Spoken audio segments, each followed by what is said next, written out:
অচলাবস্থা কাটেনি চট্টগ্রাম বিশ্ববিদ্যালয়ে। আজ খুললেও হয়নি কোনো ক্লাস এবং পরীক্ষা, চলেনি শাটল ট্রেনও। উপাচার্য, উপাচার্য, প্রক্টর ও প্রভোস্টরা পদত্যাগ করায় সব প্রশাসনিক পদ শূন্য রয়েছে। ফলে সিন্ডিকেট বৈঠকে আপাতত ক্লাস ও একাডেমিক কার্যক্রম বন্ধ রাখার সিদ্ধান্ত হয়েছে। 250-টিরও বেশি ডিজাইন অপশন নিয়ে ওয়ালটন স্মার্ট ফ্রিজ, বোঝে আপনার প্রয়োজন। এক মাসেরও বেশি সময় বন্ধ থাকার পর সরকারি সিদ্ধান্তে রোববার থেকে সব শিক্ষা প্রতিষ্ঠান খুললেও চট্টগ্রাম বিশ্ববিদ্যালয়ের চিত্র ভিন্ন। উপাচার্য, উপাচার্য, প্রক্টর ও আবাসিক হলের প্রভোস্টরা পদত্যাগ করায় এখন কার্যত কোনো প্রশাসন নেই। ফলে হয়নি কোনো ক্লাস পরীক্ষা। শিক্ষার্থীদের যাতায়াতের প্রধান মাধ্যম শাটল ট্রেনও চলেনি। এ অবস্থায় সেশন জট আরও বাড়বে বলে শঙ্কায় শিক্ষার্থীরা। বাংলাদেশের অন্য ইউনিভার্সিটিগুলোতে আজকে থেকে ক্লাস শুরু হয়ে গেছে, আমাদের এখনো হয় নাই।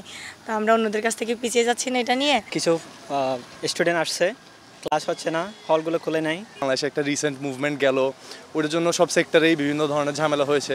তো ভার্সিটির ভিতরেও ম্যানেজমেন্টে বিভিন্ন ধরনের প্রবলেম হতে পারে, ওই জন্য একটু দেরি করে শুরু হচ্ছে আর কি। ভিসি প্রভিসি আমাদের যে একটা প্রক্টোরিয়াল বডি বা যেটা আছে সেটা আসলে না থাকার কারণে আমরা এই বিষয়গুলো জানতে পারতেছি না যে আমাদের আসলে বিশ্ববিদ্যালয়ের কার্যক্রমগুলো কবে থেকে শুরু হবে।